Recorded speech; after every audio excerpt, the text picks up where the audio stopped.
오늘 추수감사절입니다. 벌써 한 해가 이제 마무리할 시기입니다. 추수감사절은 해마다 11월 세 번째 주에 지키고 있습니다.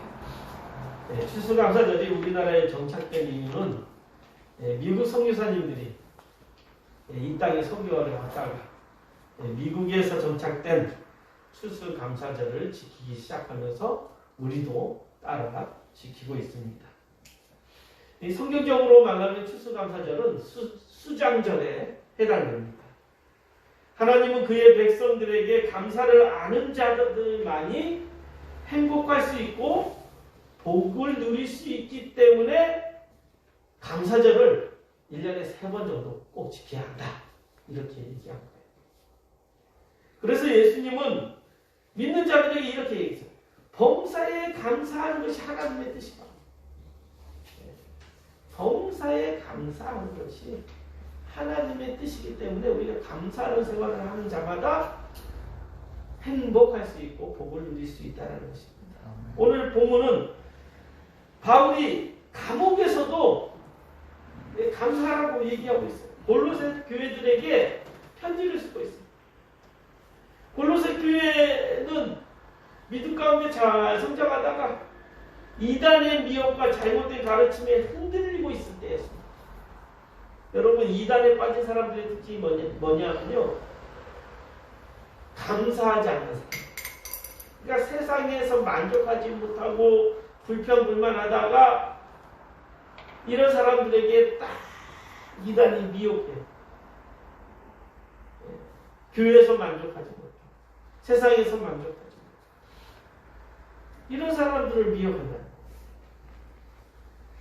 그래서 그 사실을 듣고 바울은 자기가 감옥 속에 있으면서도 불구하고 그들의 신앙을 견고히 이겨낼 수 있도록 도움을 주고자 쓴 것이 이 골로새서입니다. 근데 이 감사일은 어떻게 해야 되느냐? 골로새서 3장 1장에 위의 것을 찾으라. 이렇게 얘기합니다. 세상 사람들은 땅의 것을 추구하면서 땅의 것을 찾기 때문에 미혹당하고 또 땅의 것을 찾지 못하고 땅의 것을 얻지 못하기 때문에 불평불만한다는 거예요. 그래서 믿는 사람들조차도 땅의 것을 찾으면 미혹당하고 불평불만하게 되고 감사가 넘쳐나지 않기 때문에 복을 받지 못한다는 것입니다. 그래서 그리스도인들은 흔들리지 않는 믿음을 지키려면 위의 것을 찾아야 된다. 위의 것이 무엇입니까? 하나님 나라 아닙니까? 위의 것이 무엇입니까? 영생, 믿음. 위의 것을 찾아야 되는데 땅의 것을 찾기 때문에 없는 것들이 보이는 거예요. 구원받은 성도라면 이 땅에 누리는 삶의 차원을 넘어서야 해요. 믿는 사람들이 이 땅의 사람들과 똑같다면 믿는 이유가 무엇이겠습니까? 이 땅의 사람들은 행복을 어디서 찾습니까? 돈을 많이 버는 것으로 봅니다. 건강으로 자녀들이 좋은 대학에 진학해서. 그럼 돈을 못 번 사람은 불행하게 되는 거예요. 건강하지 않은 사람도 불행하게 되는 것입니다. 그러면 불행한 사람들이 더 많은 거예요. 우리나라도 5%가 90%를 차지하고 있대요. 이 나라의 재산을요, 5%가 90%를 차지하고 있대요. 그러면 나머지 10%를 95%가 아등바등 사는 거예요. 만약에 돈이 행복의 조건이라면 결국 95명은 100명 중에 95명은 불행하다는 거예요. 얼마나 안타까운 일입니까? 그러나 아니라는 것입니다. 차원 높은 감사를 해야 된다는 거예요. 바울은 그것을 알았어요. 내가 가난하게 살든 부하게 살든 내가 건강하게 살든 내가 건강하지 않고 병든 자든 그것이 중요한 것이 아니라는 거예요. 내게 능력 주신 자 안에서 내가 모든 것을 할 수 있다. 내가 주님과 함께하면 나는 감사하다는 겁니다.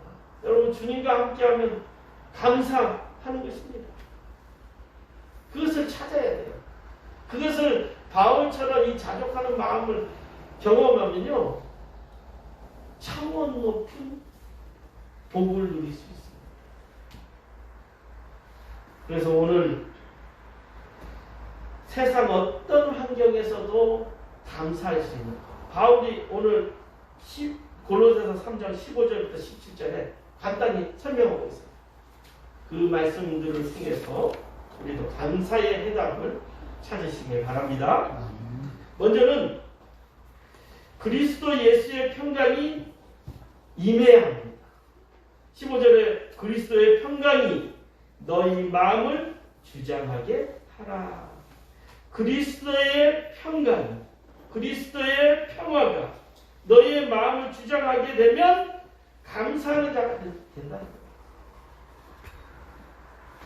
누가 감사할 수 있습니까? 그리스도의 평강을 누리는 사람이 감사할 수 있다는 거예요. 평화의 마음을 가진 자가 감사하는 자가 된다는 것입니다. 평화는 환경과 상관없이 마음의 평화가 있으면 감사할 수 있다는 것입니다. 그렇다면 그리스도의 평강이 무엇입니까? 먼저는 십자가입니다. 십자가는 우리의 죄를 대신 지신 용서를 상징합니다. 예수님이 이 땅에 오시기 전에 평화와 오신 후의 평화는 너무도 다르다고 예전에 얘기했었죠.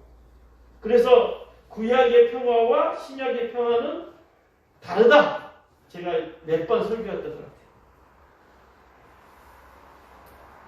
자, 구약의 평화와 신약의 평화는 어떻게 다른지 여러분 생각나십니까?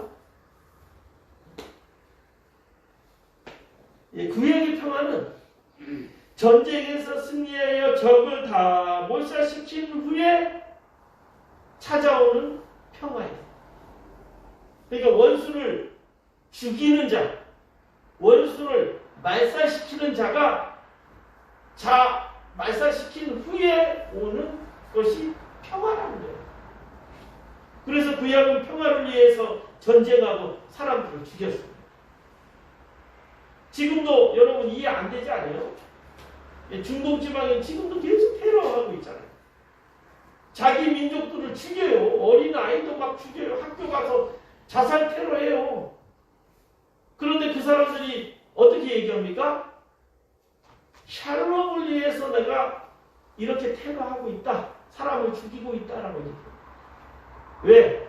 그들은 예수님을 믿지 않는 구약의 평화를 똑같이 믿고 있는 거예요. 그래서 하나님의 뜻이 다른 사람들을 죽이는 것은 평화를 위한 것이다.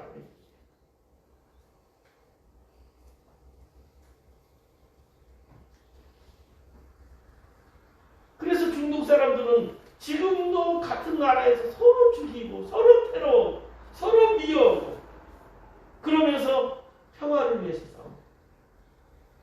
예수님이 이 땅에 오시기 전에는 모든 세계가 이런 평화를 위해서 싸웠다. 끔찍하지 않습니다.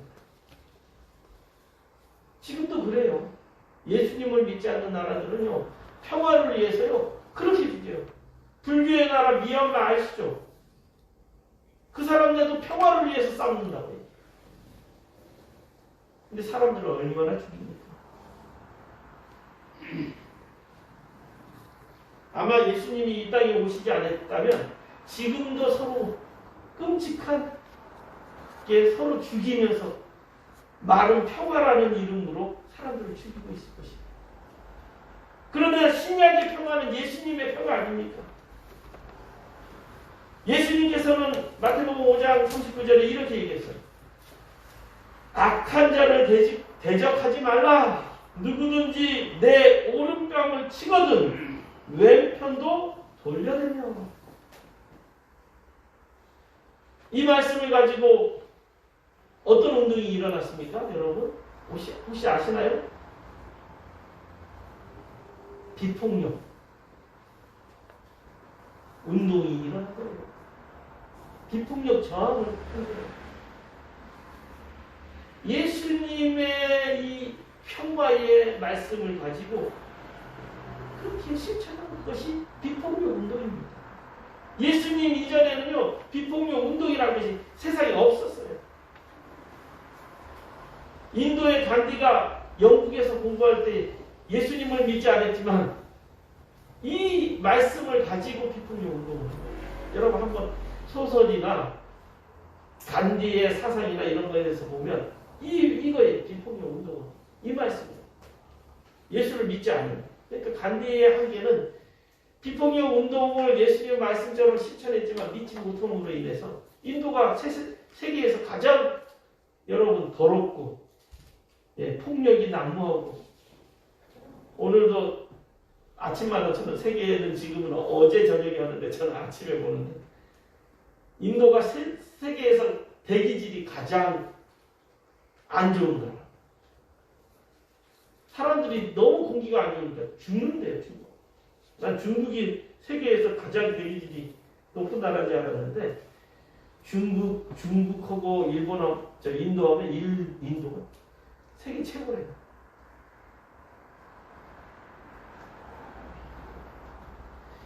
예수님께서는 평화를 위해서 원수되었던 우리의 죄를 위해서 십자가에 못 박혀 죽으셨어요. 행동으로 실천하셨어요.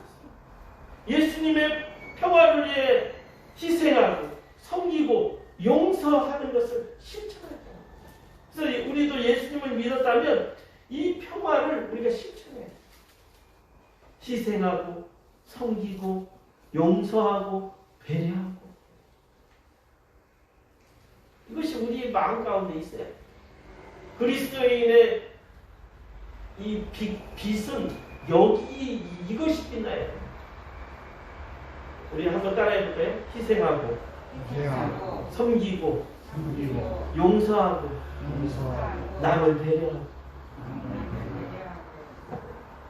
그리스도인들이요 희생하고 용서하고 섬기고 남을 배려하는 마음이 그리스도인들의 모습이 되면 교회는 더 이상 욕되지 않습니다. 교회는 다시 존경받는 종교시설이 될 겁니다. 우리 주님께서 제자들에게 자기가 십자가에 못 박혀 죽게 될 때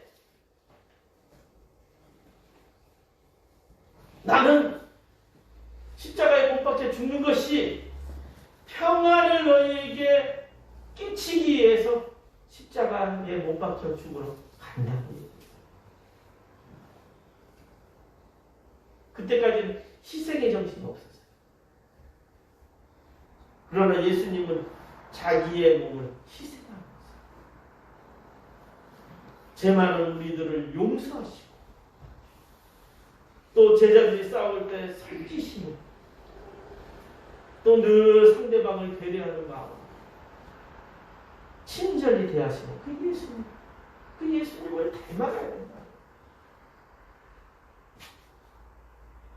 그렇습니다. 우리 주님이 주신 평화는 세상에 주는 것과 비교할 수 없는 차원 높은 다른 평화입니다. 사랑하는 성도 여러분, 누구를 위하여 폭력을 사용하면 평안할까요? 폭력은 또 다른 폭력을 낳고 원수는 또 다른 원수를 낳고 미움은 또 다른 미움을 낳는다는 사실을 여러분 아시고 지금까지 그 나쁜 관행을 나에서 딱 끊어야 나도 당했으니 또 당해봐라. 이런 것이 가장 그리스도인 닮아서는 안 되는 것입니다. 나까지만.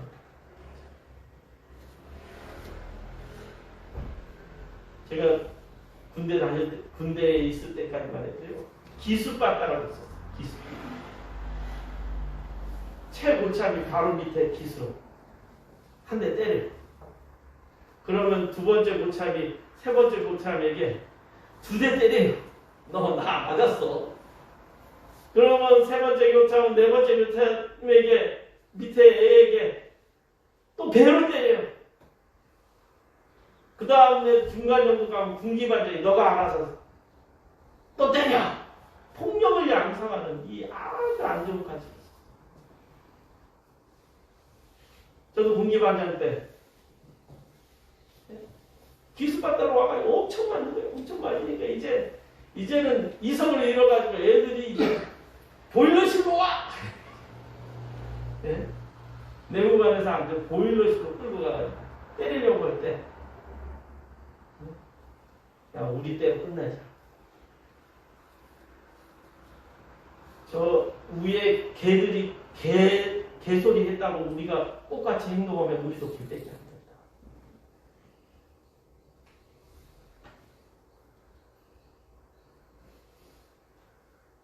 우리나라가 위대함은 여기에 있는 거예요. 얼마나 우리나라는 이 저항 운동을 해도 비폭력으로 질서 있게 잘하니까. 우리가 잘 아는 선진국이라 하는 프랑스, 영국, 독일 그 저항 운동들 보면 비폭력이지 않아요. 얼마나 무서운지 몰라요. 그런데 우리나라 사람들은 촛불 집회했을 때도 얼마나 문화적으로 행동을 잘했어요. 그러니까 우리나라가 참 세상 사람들이요 이제는요 우리나라를 다르게 보고 있어요. 알면 알수록 너무너무 성숙한 거예요. 그래서 미국의 그 우리나라 뽀뽀뽀 같은 것이 미국에 또 인형이 나와가지고 이렇게 이 큰 인형이 나와가지고 캐릭터가 있어요. 그런데 요즘 아시아 규모 범죄가 막 일어나니까 52년 전통의 뽀뽀뽀 같은 그 거기에 인형의 캐릭터가 한국 여자예요. 이번에. 그래서 미국계 한국인으로 걔가 나와요. 근데 그 한국계가 노래 부를 때도 영어로 부르는데 부르기 전에 하나, 둘, 셋 하면서 영어로 부르더라고요. 그만큼 우리나라가 보면 볼수록 성숙한 나라가 되었다. 여러분 대만이요 얼마나 친일 나라인지 아십니까? 대만이 엄청난 친일 나라였어요. 그래가지고 말도 안 되는 거짓말을 하는 그 원산이 대만이었어요. 일본의 거짓말을 듣고 한국을 모르니까 같이 대들었는데 요즘에는요 어떻게 됐냐면 다 일본들이 거짓말 터뜨려서 우리가 오해하고 있습니다. 대만도 한국처럼 돼야 됩니다.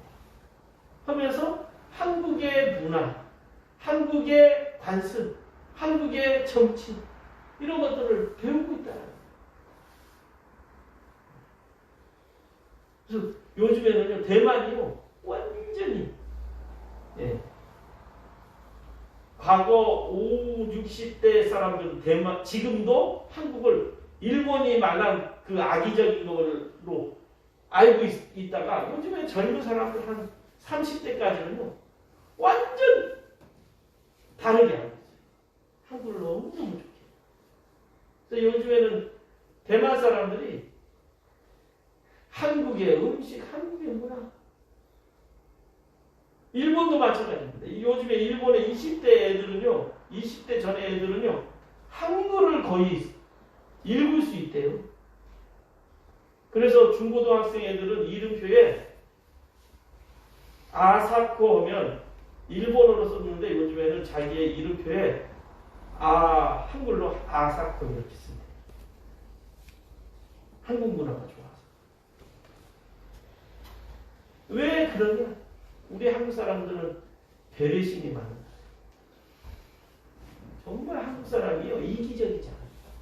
점점 이기적이고 개인주의로 가고 있지만 지금도 우리나라가 전 세계에 없는 노인석 자리를 하고 있어요. 윗어른을 존경하는 이런 좋은 문화들은 우리가 배워야 할 것입니다.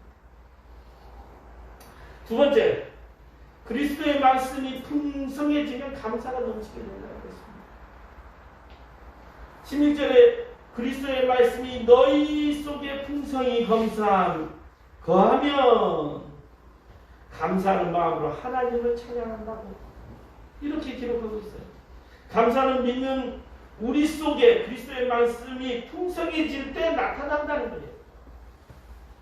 말씀이 우리 속에 풍성히 거하면 그 말씀이 우리의 갈 길을 가르치고 잘못된 길로 가면 말씀이 권면하고 이런 믿음 생활 속에서 하는 일마다 잘 되어 감사가 넘쳐나 신령한 찬양을 하게 된다는 것입니다. 성도 여러분, 말씀이 달고 귀함을 경험하려면 어떻게 해야 될까요? 말씀을 우리 성교 귀한 달고 귀한 그 말씀 그렇게 찬양하고 있잖아요.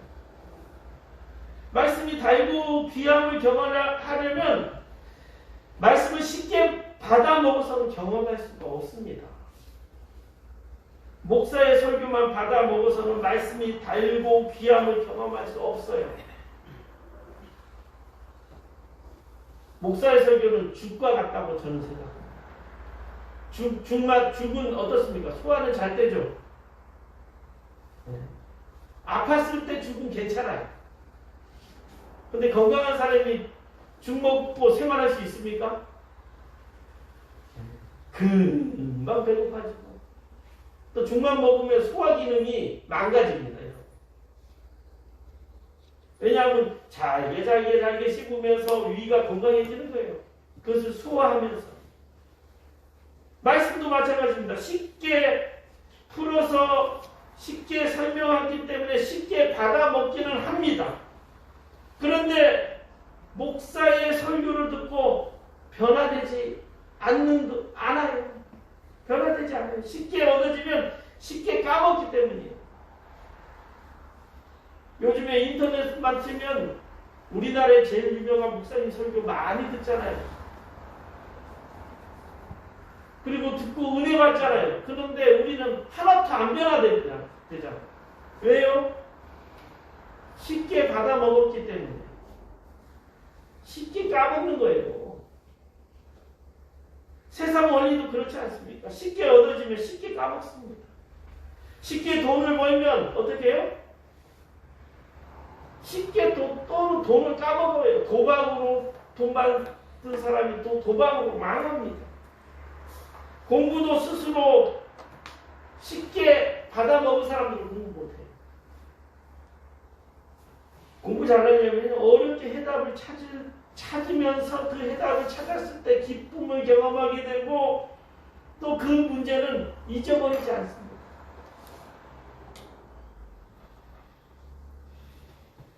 이처럼 말씀을 잊어버리지 않기 위해서는 말씀을 씹어 먹듯이 연구하고 노력하고 실생활의 말씀대로 실천하며 노력했을 때 은혜를 경험하게 됩니다. 그 말씀이 달고 귀함을 경험하게 되는 것입니다.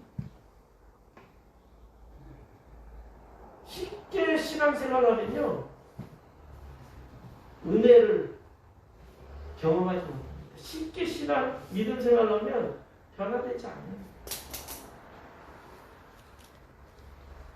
기드온의 믿음은 대단한 믿음이었습니다. 지금 새벽기도 때 기드온에 대해서 하고 있는데 13만 5천 명 대 몇 명이요? 기드온의 300명. 몇 배입니까? 과거의 싸움은 요즘의 싸움 아니에요. 총으로 이렇게 쏘는 것도 아니고 대포로 쏘는 것도 아니고 그냥 몽둥이야 칼을 가지고 싸우는 싸움이에요. 그때 싸움은 아무리 힘 좋아도 13만 5천 명 대 300명 싸움에서 이길 수 있겠습니까? 그런데 이겼다라는 거예요. 우리 이시신 장군이 위대함이 뭡니까? 아주 유명한 말 있죠. 명량해전에서. 신에게는 아직 12척의 배가 있습니다. 그래서 명량해전에서 그 바다를 잘 이용해가지고 이 일본의 그 많은 배들을 침몰시키고 승리하지 않았습니다. 그런데 우리가 성경을 요즘에 보는 것은 13만 5천 명 대 300명의 싸움이 아니라 지금까지는 어떤 내용이냐면 기드온이 하나님께 표징을 2번이나 요구하는 시험을 하고 있어요. 그래서 어이구 이렇게 시험하고 있는 거 믿음 없는 행동이 아닌가 우리는 오해할 수 있습니다. 기드온이 어떤 시험을 했습니까? 양털을 한다. 하나님 이 양털에만 이슬이 젖고 땅은 마르면 하나님이 이 전쟁에 승리할 것이라는 것을 내가 믿겠습니다. 했더니 땅바닥은 물기가 없는데 양털만 쫙 짰더니 물이 쭉. 그러니까 또 기드온이 다시 한번 하나님 죄송한데요. 내 확신이 없어서 그래요. 이번에는요 반대로 양털은 젖지 않고 땅바닥에 이슬이 다 젖으면 하나님께서 나와 함께 하신다는 것을 믿겠습니다. 첫 번째 것보다 두 번째가 더 어렵죠. 예.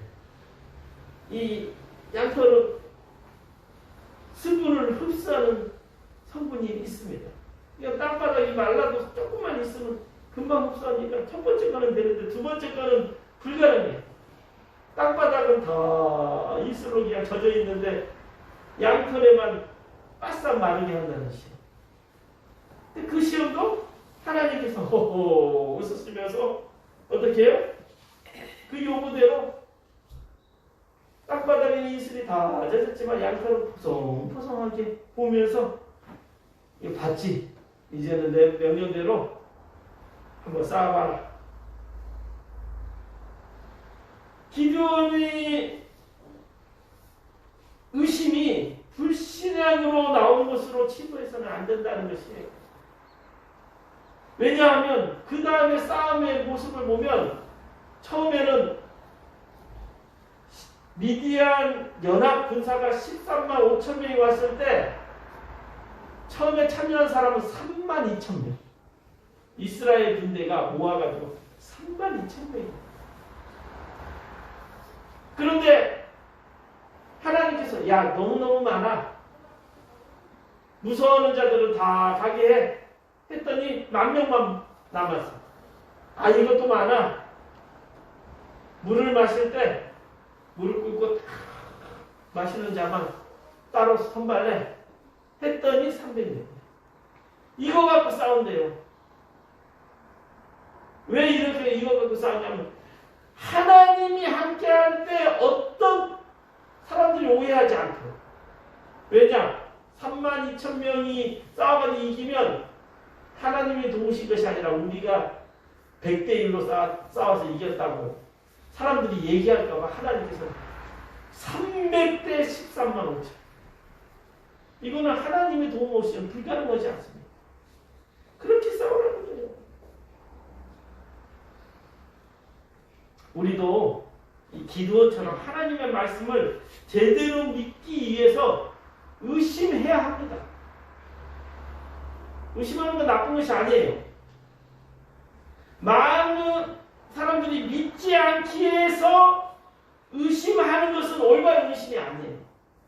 우리는 의심하긴 한데 하나님의 말씀을 제대로 믿기 위해서 의심해야 돼요. 여기에 초점이 있어요. 불신하게 의심하는 자들은요 어떻게든 의심해요. 근데 의심되는 말씀이 있다면 이거 잡고 내가 믿음을 위해서 의심해요. 하는 것은 건강한 의심이다.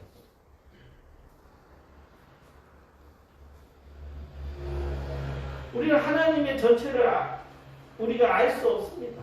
하나님은 우리의 인생 전체를 보시지만 우리는 어떤 존재입니까? 앞으로 10분 후에 어떤 일이 일어날지도 몰라요. 우리는 아무것도 알지 못해요. 제가 어제 잠깐 TV에서 땅이 꺼지는 거? 싱크홀. 영화 SOS 싱크홀 그 영화가 TV에서 나가고. 그런데 그걸 예? 사람들이 그냥 물이 안 나오는 거예요. 집안이 조금 기울어져가지고. 그러니까 사람들, 대부분 사람들은요, 아이고, 물이 안 나온다. 요거 검사 받읍시다 했더니, 아이고, 우리 집값, 딱 집 건물이 물이 안 나오고 막 갈라졌다고 하면 사람들이 여기 집값 떨어질까봐 시시했어요. 근데 물도 안 나오니까 이제, 에이고, 오늘 쉬는 날이니까 사우나 가자. 이거 몇 사람만 남아있어. 근데 한순간에 그냥 택시 기다리려고 택시 딱 탔는데 그 건물이랑 택시랑 그냥 지하 250m 떨어져.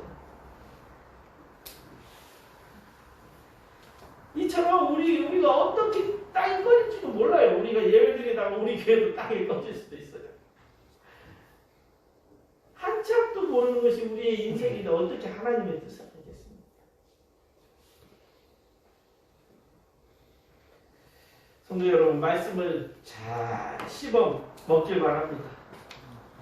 그래서 말씀을 의심하기도 하고 말씀을 연구하기도 하고 그 말씀을 내 삶에 적용해서 그 어려운 말씀들을 잘 이해해서 나아간다면 하나님의 말씀의 은혜를 풍성히 받을 수 있고 감사하게 될 것입니다. 세 번째로 모든 일에 예수의 힘입어야 합니다. 예수의 힘을 입어야 합니다. 17절에 보면 무엇을 하든지 말해나 이래나 주 예수의 이름으로 하고 그를 힘입어 하나님 아버지께 감사하라 이렇게 말씀하고 있습니다. 내가 하는 모든 일이 하나님이 주신 힘으로 되는 것임을 믿을 때 감사할 수 있는 것입니다. 내가 하는 것이 실상 내가 하는 것이 아닙니다.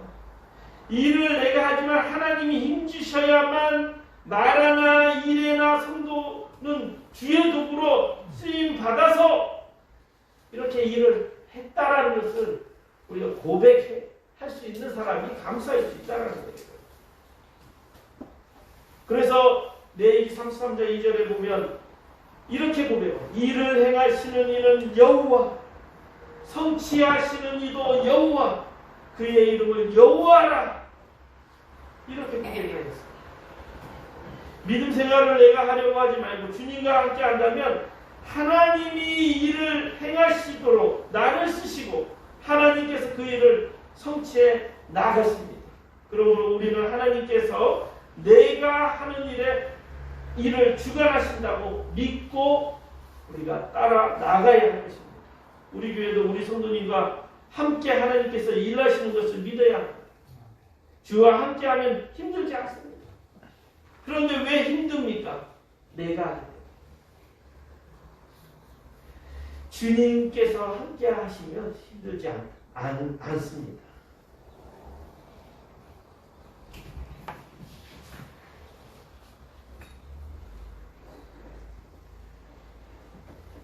우리가 주의 일을 할 때 왜 힘듭니까? 제가 예전에도 얘기했지만 저는 많은 우리 동기 목사님들이 그렇게 얘기해요. 아, 저 목사 행복한 목회를 하는 것 같아요.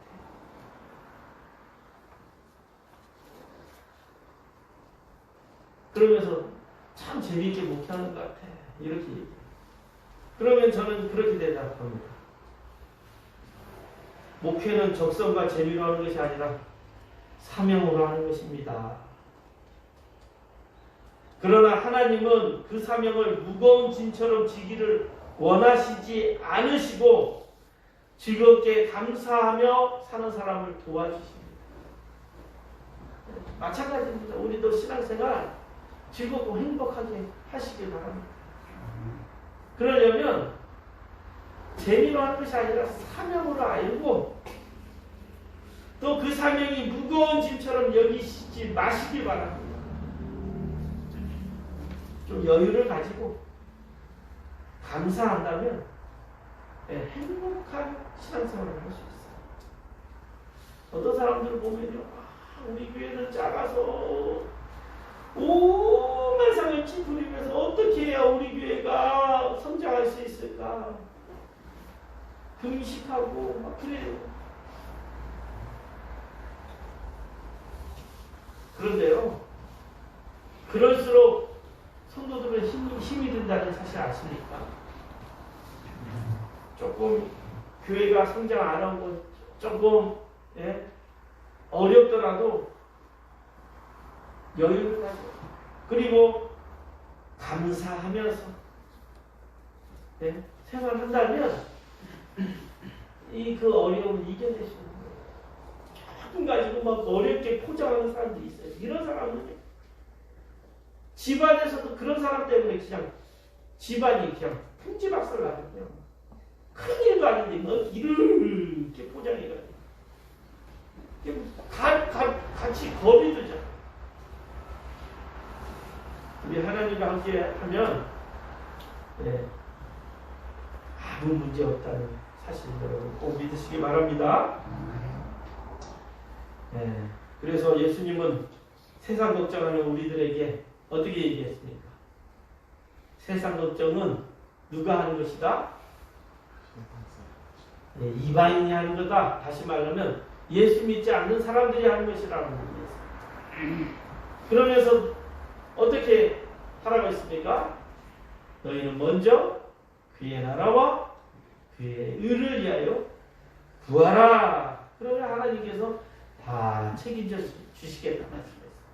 그러니까 걱정하기 전에 하나님 나라를 먼저 구하십시오. 그러면 하나님께서 다 책임져 주십니다. 그래서 우리 모두 하나님이 우리 아버지 되심을 감사하며 하나님 나라를 바라보는 우리들이 되시길 바랍니다. 문제 풀겠습니다. 1번 평화는 성경과 상관없이 마음에 평화가 없으면 감사하지 못합니다. 기도하는 하나님의 말씀을 제대로 믿기 위해 의심하였습니다. 믿는 우리는 무슨 일을 하든지 주님의 이름으로 해야 합니다. 기도하겠습니다. 그러신 아버지 하나님, 감사가 넘치는 삶을 살라고 오늘 이 종을 통해서 말씀을 선포하게 하셨습니다. 우리는 이미 감사가 넘치는 삶을 삶에도 불구하고 세상을 바라봄으로 불평불명하며 살고 있지 않았나? 다시 자신을 돌아보며 회개합니다.